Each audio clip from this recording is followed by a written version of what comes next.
Bhaktivedanta Sridhar Maharaj just told everything. He hasn't barely left one drop for me.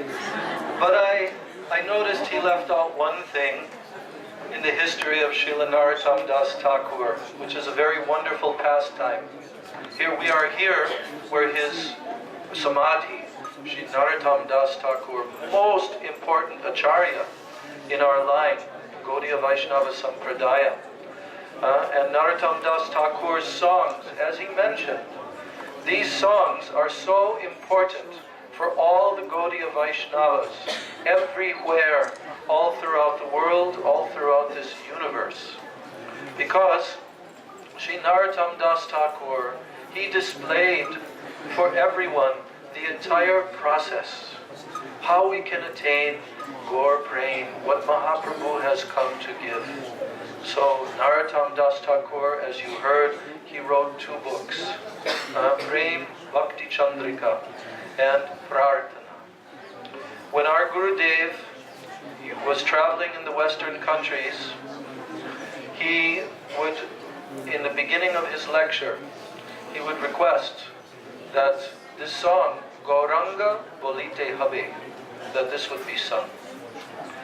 He also told that when our Guru Maharaj, Srila A.C. Bhaktivedanta Swami Maharaj, our Srila Prabhupada, when he was living in Sri Keshavji Gaudiya Math, that he used to sing this song in the temple room, weeping and weeping, sometimes playing harmonium, in a very special melody. And when Srila Bhaktivedanta Swami Maharaj came to the Western countries, he also recorded many songs of Srila Narottam Das Thakur. Because without these songs and without contemplating the deep meaning of these songs, it will be very impossible for anyone to follow the actual path of Rag Marg Bhakti that Sri Gauranga Mahaprabhu in the line of Rupa Goswami has given. So Narottam Das Thakur was chief amongst the Rupa Nuga Vaishnavas, and he lived here in Vrindavan under the guidance of Srila Jiva Goswami Pad and studied all the Bhakti Shastras, all the books of Rupa Goswami, Sanatan Goswami. He's closely associated with Sri Raghunath Das Goswami and his 2 Guru Bhai, godbrothers Shyamananda Prabhu and Sri Srinivas Acharya, the 3 of them, Prabhu Trai. They stayed here in Vrindavan studying all these Shastras and taking the moods of Gauranga Mahaprabhu from the Goswamis. We also know the beautiful history of how Sri Narottam Das Thakur came to the lotus feet of Sri Lokanath Goswami, who was living in a more distant place in Braj, topmost Rupa Nuga Vaishnava, direct associate of Mahaprabhu. So Lokanath Goswami was very elderly at that time. And Sri Narottam Das Thakur, he came from a very, very wealthy family. He was like a prince, but he renounced everything. He had no interest at all in anything mundane of this world. So he came here to Sri Vrindavan Dham, and he was directed by Sri Jiva Goswami to take shelter of the lotus feet of Sri Lokanath Goswami. So when he came there, he approached Sri Lokanath Goswami, but Lokanath Goswami was completely absorbed internally in the eternal pastimes of Radha and Krishna. He had practically no connection with the outside world. His bhajan was completely internal. And he felt himself to be most insignificant, as the great Vaishnavas feel. Trinadapi sunichena torodapi sahishnu. They felt like this. So when Narottam came to the lotus feet of Lokanath Goswami and begged, please accept me as your disciple, then Lokanath Goswami told, no, I am not qualified, and I have made a vow that I will not accept any disciples. But Narottam Das Thakur, he was so determined, and he felt himself so dependent upon the mercy of Sri Lokanath Goswami that if he could not get his mercy, that he would have to end his life. So Narottam Das Thakur, he decided that I will try to do some seva to the lotus feet of Sri Lokanath Goswami. But because there was no direct seva that he could do in his presence, then Narottam Das Thakur decided that I will go into the forest, where every morning when Lokanath Goswami comes to the forest and he performs his morning ablutions and takes bath, and after he has completed this, then I will come there secretly and I will worship his divine lotus feet by cleansing that place very nicely, bringing fresh water, placing lota there. So in this way, every day Lokanath Goswami would come in the very early morning hours, and after completing his duties, Narottam would come. And secretly he would bathe, clean this place. But after some time, many days, one day Lokanath Goswami, he noticed that, oh, whenever I come here, this place is so beautifully cleansed. Someone is coming here. Oh, someone is trying to do this seva to me. I don't like this. So then Lokanath decided that he would try to discover this person, and then that particular day when he came and he completed his duties and went back to his kutir, Narottam came out there and was cleansing, and then Lokanath Goswami returned. And when he saw this young, beautiful, prince-like Vaishnava cleaning that place, then he said, oh, it is you. And then at that moment, Sri Narottam Das Thakur, he fell at the feet of Lokanath Goswami, begging for his mercy. He describes that in his own song, that Haha Prabhu Korodoya Deho More Padachaya. That, oh, my dear Prabhu, please give me the shade of your lotus feet. So Narottam Das Thakur was accepted by Lokanath Goswami, and in his songs he also mentions his name. Shri Guru Karuna Sindhu, Adhama Janara Bandhu, Lokanath Lokera Jivan. So in this way, Narottam Das Thakur studied under Jiva Goswami. Although his Diksha Guru was Lokanath Goswami, but he accepted Jiva Goswami as his Siksha Guru. And this is the philosophy of our Gaudiya Guru Parampara, that Siksha Guru and Diksha Guru, they are one equal and identical manifestation of Sri Krishna in the form of Sri Guru Tattva. So Narottam Das and the other two, Prabhutrai, they were ordered by Jiva Goswami that they should go and preach this message of the Goswamis.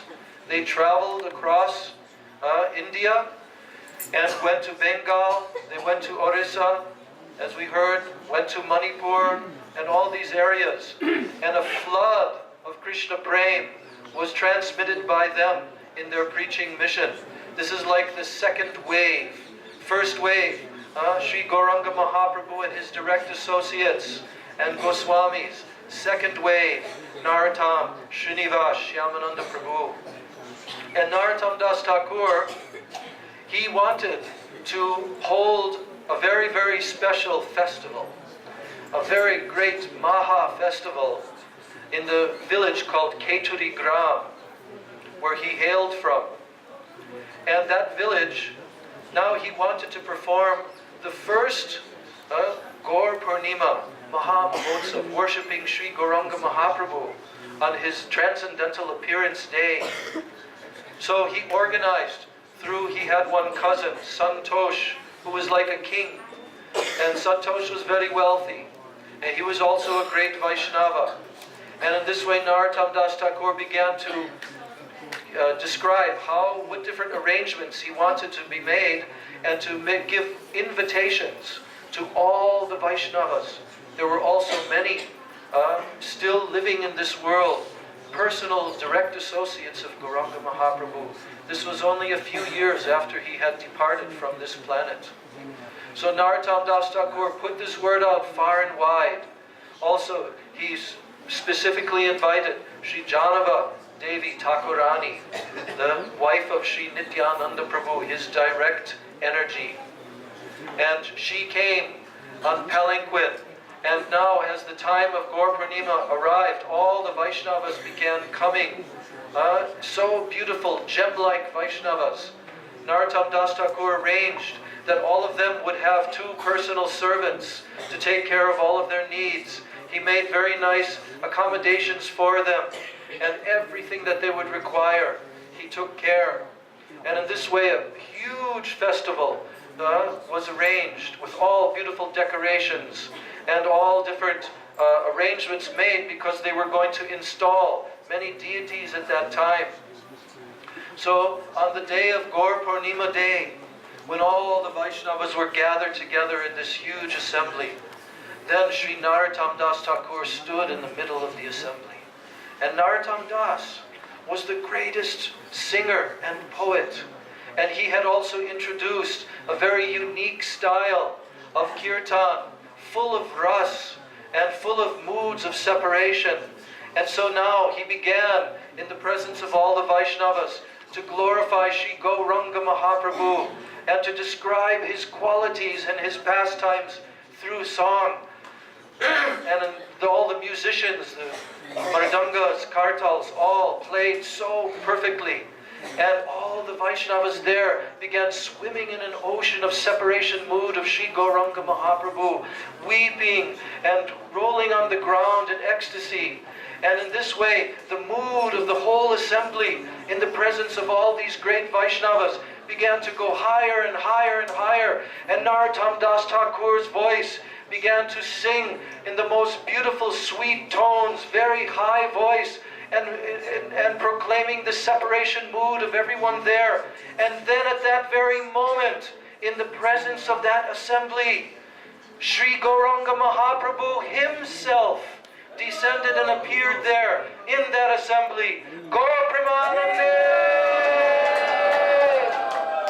And Nityananda Prabhu, Sri Advaita Acharya, Sri Gadadhar Pandit, Srivas Thakur, all of their associates, they descended in the middle of that assembly to be seen by the eyes of every Vaishnava there. And Mahaprabhu danced in his golden form. Nityananda Prabhu danced next to him.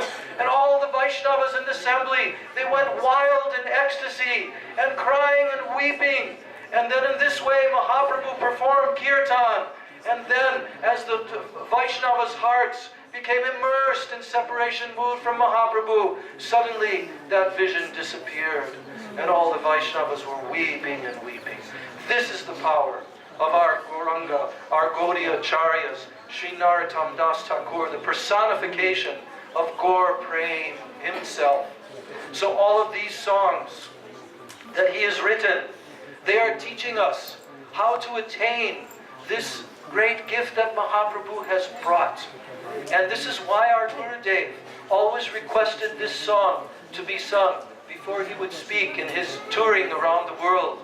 Gauranga bolite habe pulaka sharir, Hari Hari bolite na yane babeni, ar kabeni tai chane karuna hoibe, samsarava sanamo kabe Vishaya Choriya Kabe Shuddha Habe Kabe Hamahe Ragho Shri Vrindavan Rupa Raghunatha Hare Paribe Aturi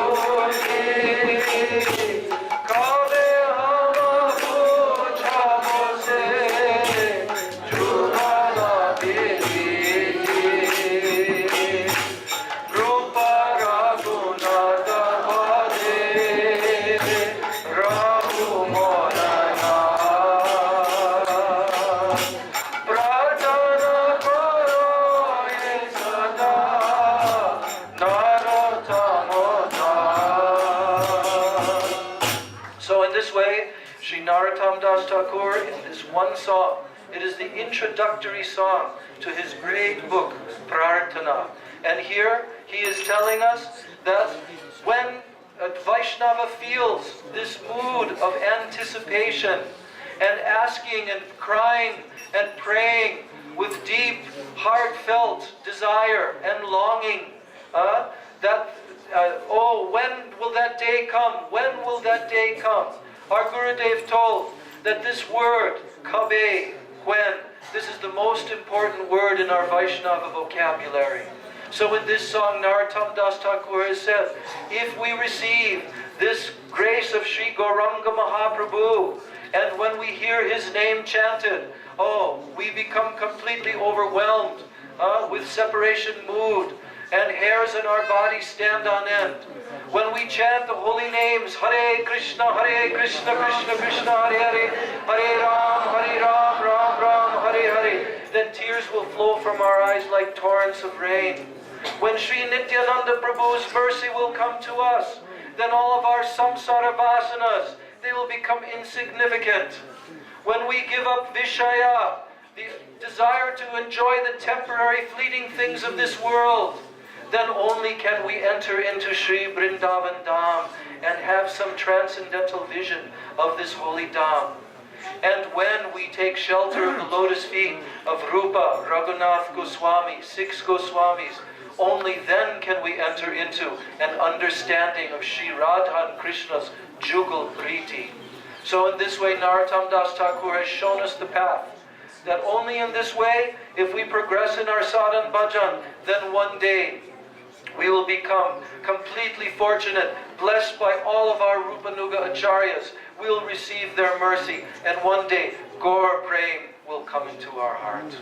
Gaur Premanande, Shri Narottam Das Thakur ki jai, Shri Radha Gokul Ananda Mandir ki jai, Shri Vishwanath Chakravarti Thakur ki jai, Shri Lokanath Goswami Pada ki jai, Samaveda Bhakta Vrinda ki jai, Nitai Gaur